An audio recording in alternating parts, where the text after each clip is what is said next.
Good afternoon. I'm David Haynes, the opinions editor at the Milwaukee Journal Sentinel, and welcome to On Politics for Thursday, December 15th. As always, we're going to be talking to Wisconsin's best political journalists on a whole range of issues, so let's get to the headlines. There's breaking news this morning where the district attorney in Milwaukee County, John Chisholm, is charging an ex-police officer in the Sherman Park shooting. We'll talk about that. We'll talk about a really outstanding piece of journalism that was done this week by Ellen Gabler, The High Price of Doing Nothing. We're going to talk about Donald Trump's visit to Wisconsin, his victory tour, and what that means for Wisconsin politicians, and the story about the Russian hackers. We'll talk about best practices in juvenile corrections with John Diedrich, who's doing a story this weekend on that in light of the problems at Lincoln Hills in northern Wisconsin. And Mary Spicuzza, who's with me now, will talk at the end of the program about the lead pipe problem in Milwaukee and how the city is trying to deal with it. We'll have winners and losers and your questions. Mary, let's start with the breaking news, though. Ex-police officer charged in the shooting that ended up touching off the violence in Sherman Park. What's going on?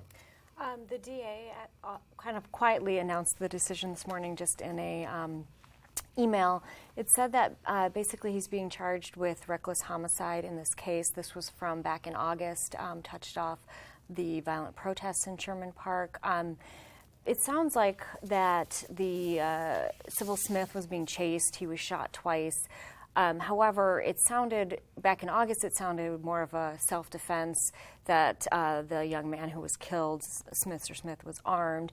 In this case, it sounds like now they're saying body camera footage shows that he was actually throwing his gun over a fence when he was shot. Well, the first time he was shot, he was throwing over a fence. Yeah, I think the original Second story time, said he was something not, about that he was turning armed. Yeah. It sounds like he did turn towards the officers as he was armed, but as he was shot the first time in the arm, was actually throwing the gun over a fence, and then was shot again a second time unarmed. And it sounds like the officer had said that he believed he was reaching for his waistband, which could indicate he had maybe another weapon. He obviously did not have another weapon, and basically if you shoot an unarmed man who appears to be, it sounds like he was putting his hands toward his head. Was he on the ground?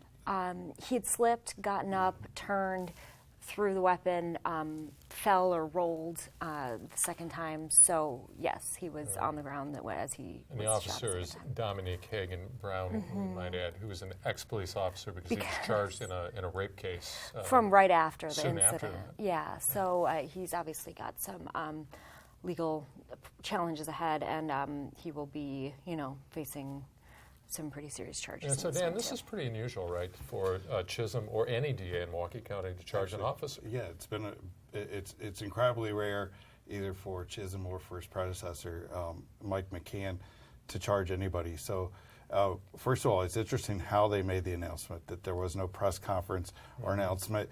I had several thoughts. One, to go back to the day when this was told, and the officials, Mayor Barrett and others who had seen the video or said that they had seen the video, suggested that it was probably done for good reason. The shooting was, and now we're getting a very different story. So, when we have I think they actually saw a screen grab from the video of him turning towards the officer's arm.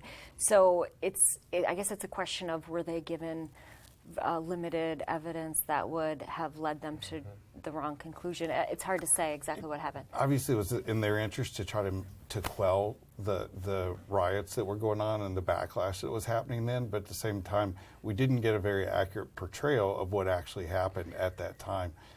Just a reminder, we should be skeptical when people are first telling us what actually happens in these incidents.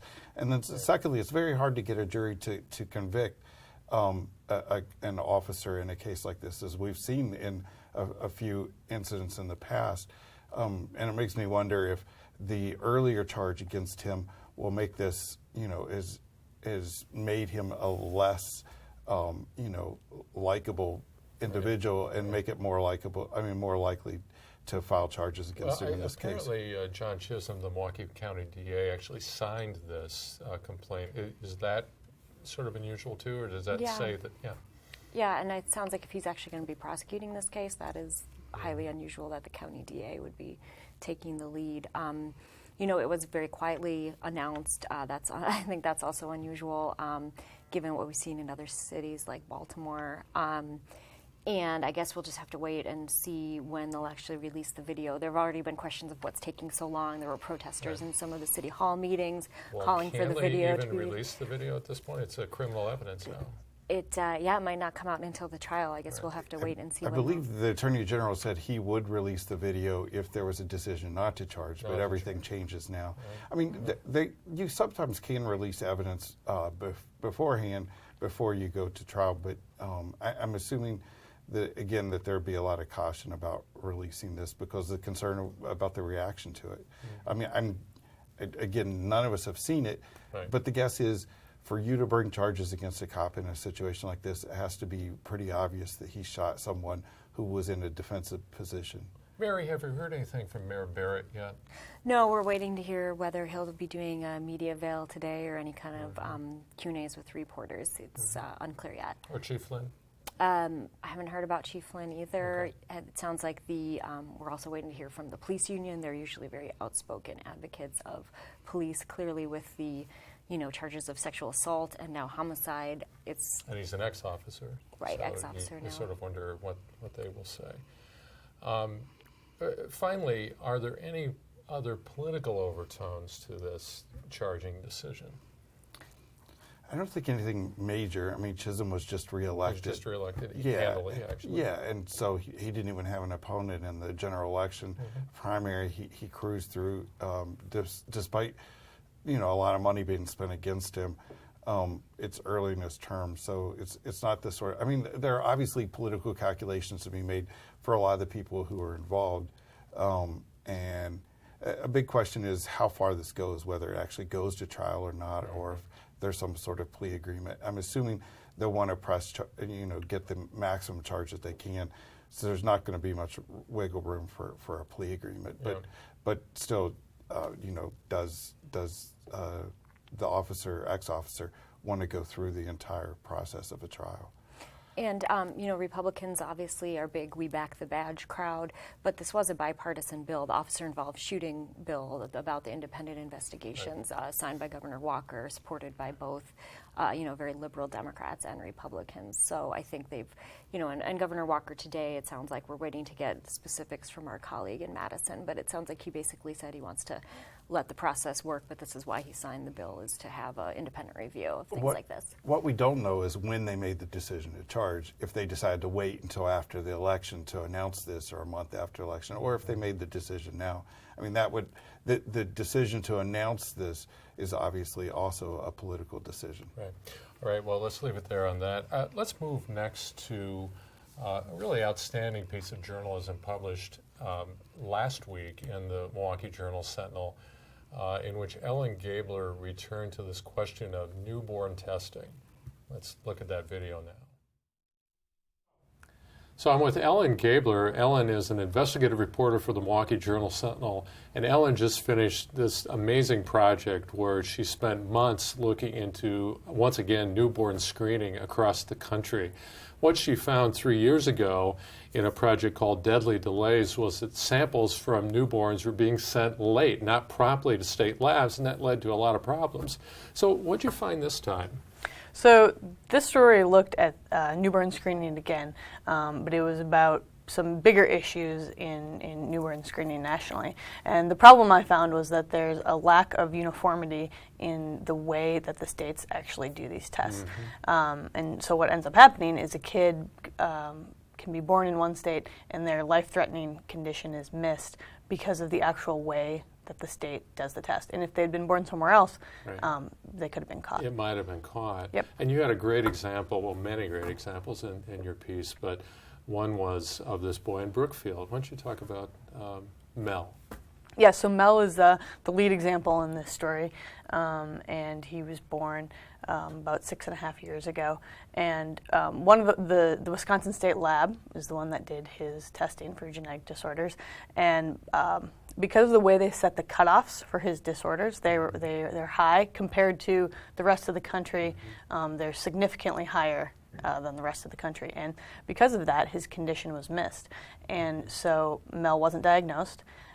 with this genetic disorder that's treatable when it is caught. And when he was 18 months old, he suffered a stroke, and brain damage. And his little sister, actually, this is kind of an interesting little detail. His little sister has the very same disorder, and she was actually caught by newborn screening because she was, below the cutoff. And so she's a typically developing 5-year-old.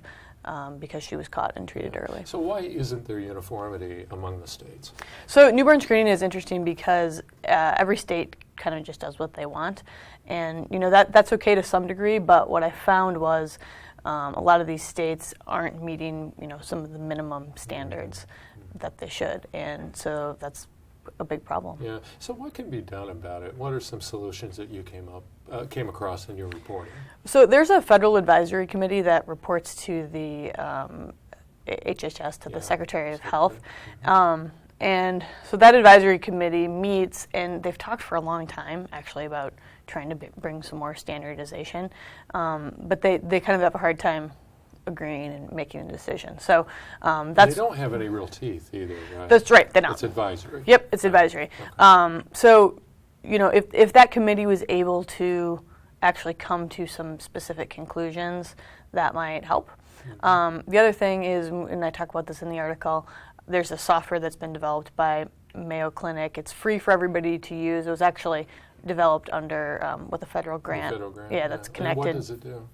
Connected to this committee. So basically what it does is it's a database of test results from 30 million babies all over the whole country, 19,000 of them like kids who actually have these metabolic disorders.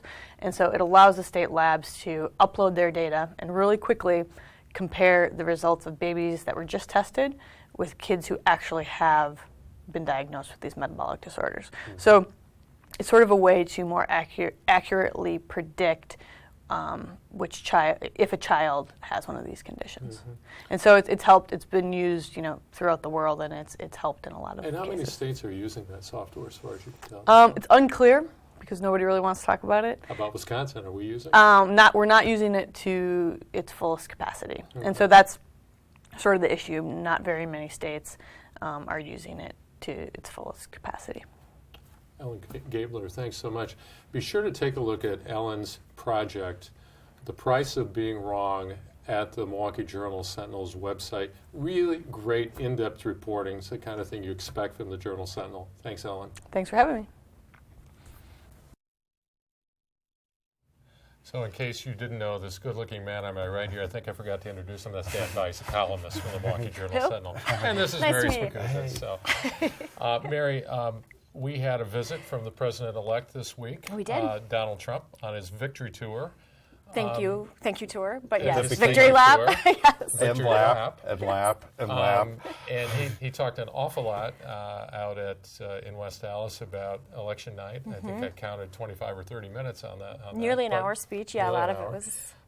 But what was his message? And tie that into some of the other things that we're talking about here regarding his appointees, especially his nominee for Secretary of State. Okay.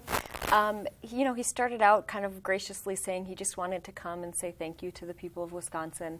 And then from there, Got a Packers jersey. Got a Packers jersey at the very end, a Trump jersey, and and his vice president-elect got a Rodgers jersey. I don't know. I guess you only get the customized jersey if you're the president. Off the rack for Pence. Right, yeah. And maybe they were at Kohl's or something beforehand. So he talked a lot and more about his win. He ticked off the different states that were supposed to be close or in play and how he emerged victorious in each of them. He did not mention that Hillary Clinton won the actual popular vote, but was That's pretty... not served him well when he talked about that. Yes, didn't mention that. But he was talking about how the map was just bleeding red, Republican sweeping victory. He talked quite a bit defending his choice, his cabinet choices. He said that it was going to have his cabinet was going to have the highest IQ of any cabinet in history.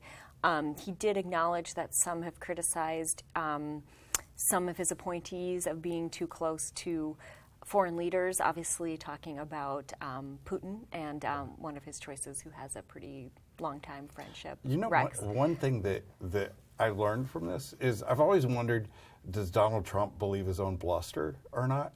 And I get the sense, from this speech that he clearly does not, because he explained to us in great detail that he thought he was going to lose, that he believed what he was seeing on TV, that he was behind in Texas maybe, and maybe in Utah. Even Ivanka called him apparently to say it didn't look good. And on election night when they got the exit polls, he went and talked to his son-in-law and to others, prepared his staff, even had a small room where he would give his concession speech. He even gave us an abbreviated version of what his concession speech was going to be, and I think he believes it now, maybe. No, I think he believes it now, but at the same time, he's out there publicly saying it's a slam dunk, we're going to win, and you realize in retrospect that the only people who really thought that he was going to win would his most solid supporters and David Clark.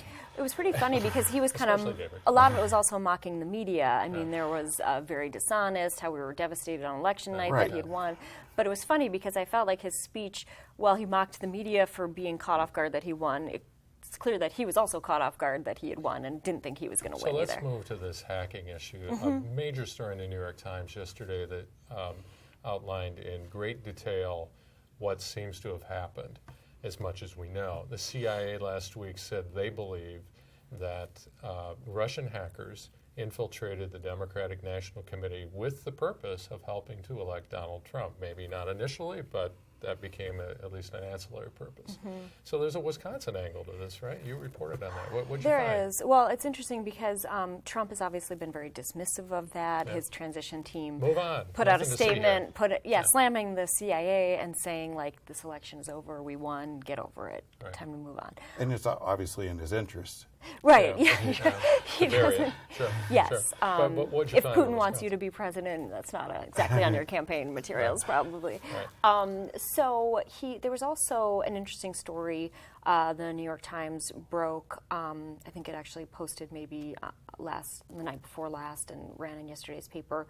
But it was about not only was the National Party and Clinton hacked, but it also went down to Democratic House candidates or the DCCC in competitive. Basically, they targeted competitive races where there's, it could be one of the few toss-ups left.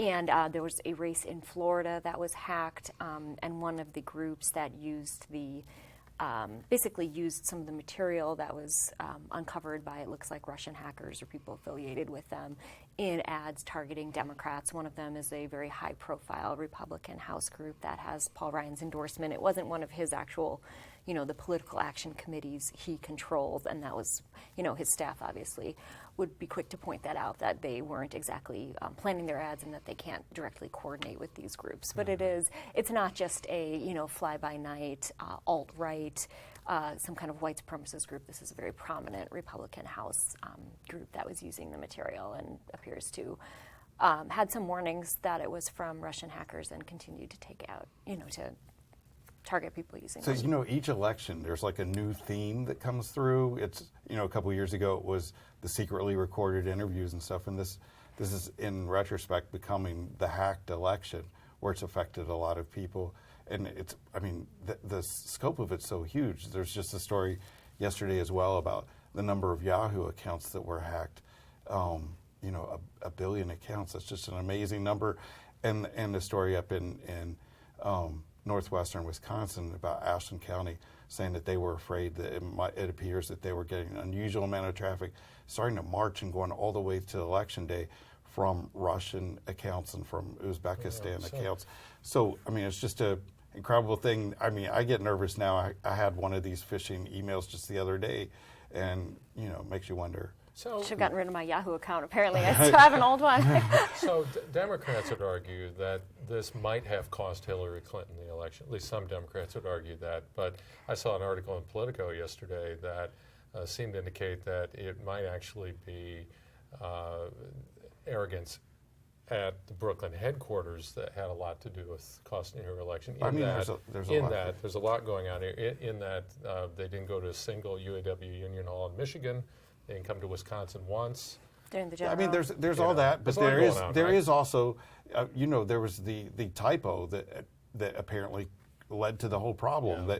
That when they forwarded the phishing email, John Podesta's. yeah, right. The question was, should we respond to this or not? And the guy responded. He thought he was saying this is an illegitimate email, but he said this is a legitimate email, and so they ended up responding and opened up all the accounts. So the biggest typo in the history of American politics. But yeah, I mean, there were clearly other issues involved, and in addition to all of that, Hillary was just not a very vibrant or dynamic candidate too. So you have many things going on, but the hacking is definitely a part of it, and obviously James Comey, you got to throw him in there as well. Right, FBI director. Right. Well, let's move on to another piece. John Diedrich, one of our reporters, is working on a piece for this weekend on best practices in juvenile corrections in light of the scandal in Lincoln Hills over the juvenile facility there. So we'll have a couple of stories over the weekend. We talked to John Diedrich about his just a few moments ago. I'm joined by John Diedrich. John is a reporter for the Milwaukee Journal-Sentinel. John, welcome. Thank you. So in light of the scandal at Lincoln Hills over the past few months, I know your colleague Patrick Marley's writing a piece for this weekend that gets into some of the things that happened there and why they happened. But you're also working on a piece on best practices. First, Marley's piece. What can we expect to see there? Well, what we've got is really a year of investigation that's been going on since this raid happened in December. People will recall that there were abuses really percolating there for years, and it really came to a head about a year ago. What Patrick's piece really shows is that these red flags were shown for a long time, and the seeds of this problem were really sown back when Ethan Allen was closed, and we quickly... School for Boys. That's right, Yep. in Wales. In Wales. And that was a closer option, Yep. underutilized and closed for financial reasons, as we get to in the story. But the transition to Lincoln Hills, which is 4 hours from where most of the youth are from, was rushed, and there are problems that have unfolded over time. And what this story really does is document all those problems and where the seeds of that unfolding scandal came from. Yeah, and now you're looking at best practices, and you're focusing on Missouri in particular. Why Missouri? Well, if you go back, Missouri, there's a Missouri model is the phrase that's used a lot in juvenile corrections. Reform-minded folks use it as a sort of a shorthand for what happened in Missouri 45 years ago. They had a scandal very similar to Lincoln Hills, a youth prison where in a rural part of the state where things were happening that were causing outrage at that point, and the judges said, we're not sending anybody else there. Similar to what we've heard here, though the judges have not been able to do that here to any great effect. But what they looked at was a change really in a whole mindset and facilities in how they approach juvenile corrections in Missouri. How so? Well, what they do there, instead of a large sort of prison setting, what they have is facilities that might look more like a state dorm, where there's common areas and there's sleeping areas and so forth, but it's all built around a therapeutic model. The numbers are low, so you might have 10 or 12 offenders with 2 youth counselors. And they really all keep it intensely focused on therapy, not trying to control or segregate the kids when there's misconduct and so forth.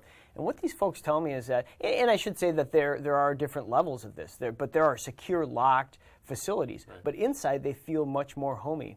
And what those numbers allow them to do is focus a lot more on the therapy side of this thing. And they said they really don't have the problems that you might think you might have because the group becomes sort of self-policing in conduct, and they really help each other under the guidance of these youth counselors. Yeah.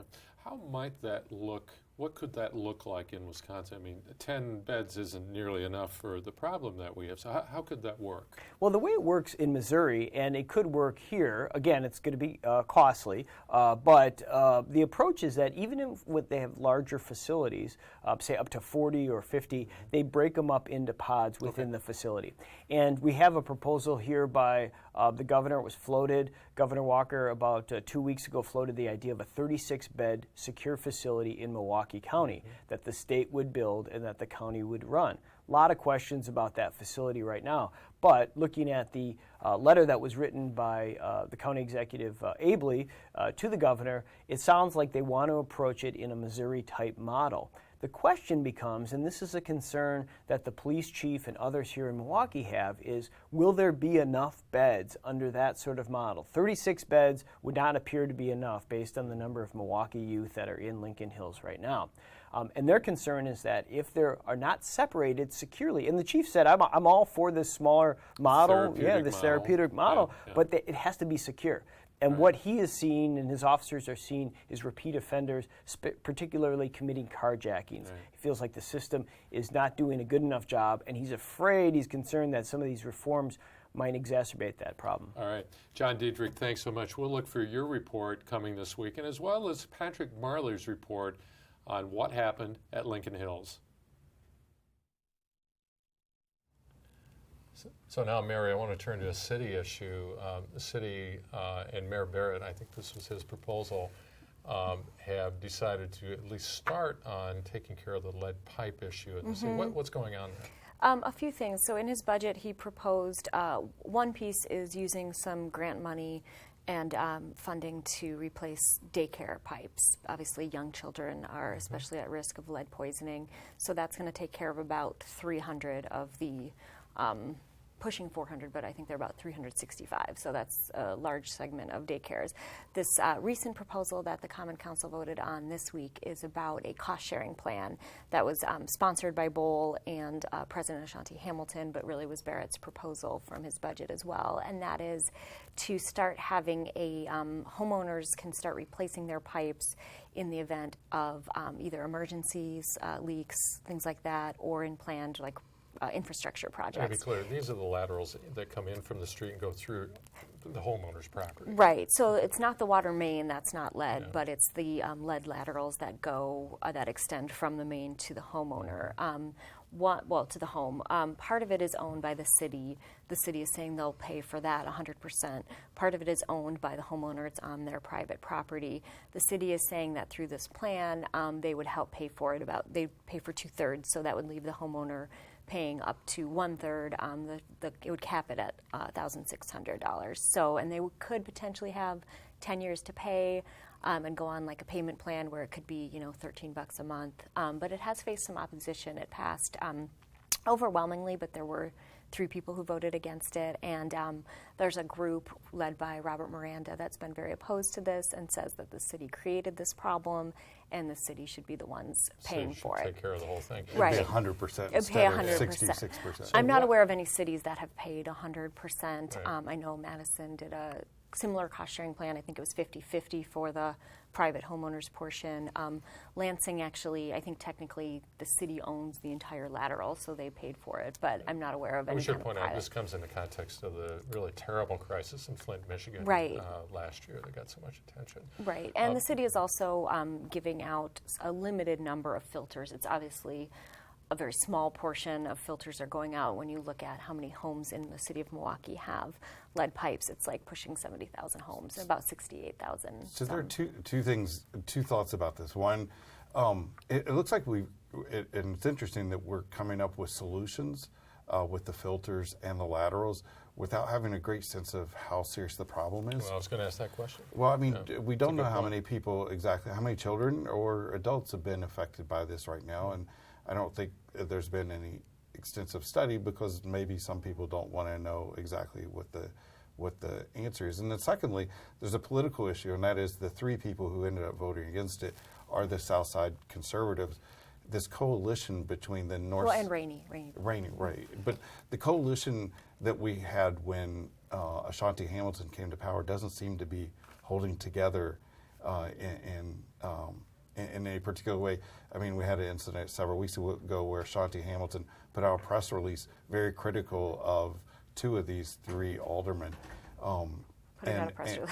It was like warring press releases, basically. It was, but I mean, it's an interesting thing where, this is basically the mayor's plan, and Ashanti helped get him the votes and went through.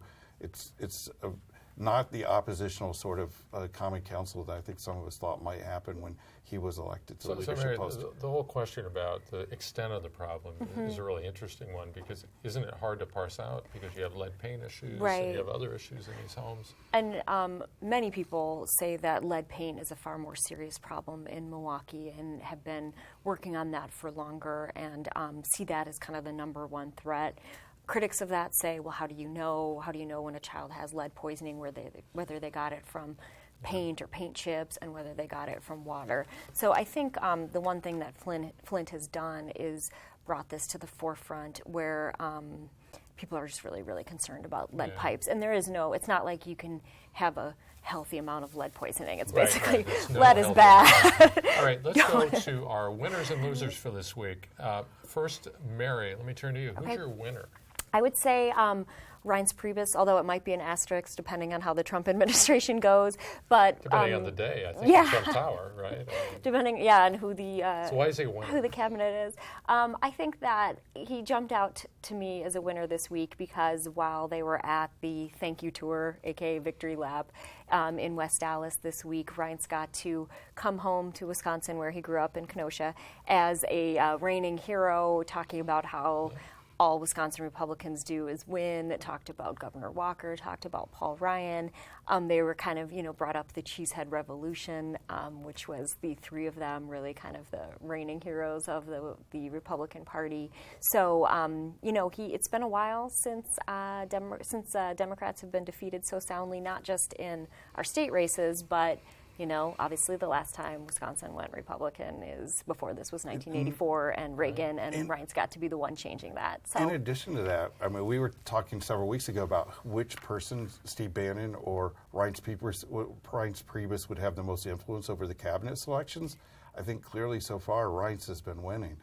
You don't see very much of the Bannon-esque sort of alt-right people being selected for the cabinet at all. And apparently there's, I read a piece this week in one of the national publications that there is in Trump Tower right now a real back and forth between the previous sort of traditional conservatives and the Trump conservatives. Let's move on, Dan, to your winner. It has to be Donald Trump. I look at September 28th and when he held a rally in Waukesha, and the only people he could get out were former politicians and minor people in the assembly. Most of the prominent players in Wisconsin politics ignored him, wouldn't show up for the rally. This time, they're all there. They're all singing his praises, even though I don't think Scott Walker mentioned him by name, and giving him Packers jerseys and all of that. Though he took several victory laps at the event the other day, I think you have to say, from September 28th to now, he clearly is declared the winner. All right, and who's your loser? It's Milo Yiannopoulos, the alt-right Breitbart writer, coming to Milwaukee. First of all, he had 350 people show up, and he attacks a transgendered student in his speech. I think, there's some discussion about whether these individuals should be allowed to speak or not speak on college campuses, but I think it actually helps to hear what they have to say and undercut the message that they're trying to promote. And to clarify. And Mary, your loser. So I still think I would double down on his loser, because I think, coming to a campus and then attacking a kid is pretty uncalled for. Yeah. And it just for the sake of publicity. Right. Yeah. And then it sounds like one of his producers went in and had like an altercation with some of the, or not, sparred with the protesters and videotaped that. And it just seems like, trying pretty hard. Yeah. These are kids. Maybe I'm getting old, but they're college kids. So moving on, my other loser, I would say Paul Ryan, also with an asterisk, because I think he will have a lot of power under the Trump administration. But he's a genius. So Trump called him a genius, and he also kind of delivered a veiled threat in the form of a joke. But Ryan had gotten some boos at this event. Not that that's totally surprising given that his kind of tense relationship with Trump throughout the campaign, but he's remained quite popular in Wisconsin. So to hear him booed in West Dallas at State Fair is unusual. Trump said that he's come to appreciate him and described him like a fine wine, where day after day he comes to appreciate his genius more. But then he quickly added, with a joking tone, but I don't think he was truly joking, was, well, I won't praise him anymore if he goes against me. I kind of thought he was going to say again, because it's not, like, it's basically like you cross me again, you're out. Right. So I don't think that he probably had as good of a night as Donald Trump did, and I think it was probably pretty awkward standing there in the crowd, hearing some people booing your name, hearing like if you go against him again, you're out. And then handing him a jersey at the very end. Right, and then handing him a jersey. To be fair, the Packers also got booed, which I think was the first time I've heard Oh my people gosh. booing the Packers at a Wisconsin What was political that? rally. I'm guessing, I don't want to use an inappropriate term, I'm guessing there were some Illinois folks present who were Bears fans, is probably Oh, the well, Packers that- booing. say- It wasn't say no everybody, more. but just, That explains everything. maybe they were booing Ryan too. All right. Well, let's move on. We have time for. We'll do one question according to our director here. Just one. Yes, we have time for one. We've So, been wordy today. The question is: do you think that if Hillary had been elected president, she would have had any press conferences? And I think this is in relation to Trump basically saying he's going to manage the press through Twitter.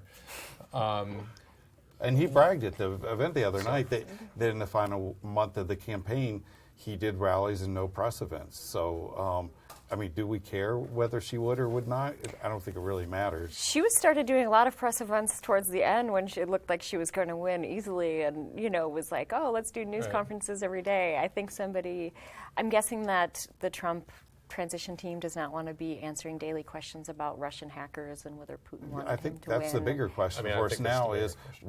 will the Trump administration be doing daily press briefings or not? That seems more relevant than whether Hillary would have or would not have done whatever she was going to do. And there are going to be some changes, apparently, with the National Press Corps. All right, well, we have to wrap it up. I want to thank Ellen Gabler, John Diedrich, Dan Bice, Mary Spicuzza for being with us today. I'm David Haynes. I'm the opinions editor at the Milwaukee Journal Sentinel. Thanks for joining us for On Politics.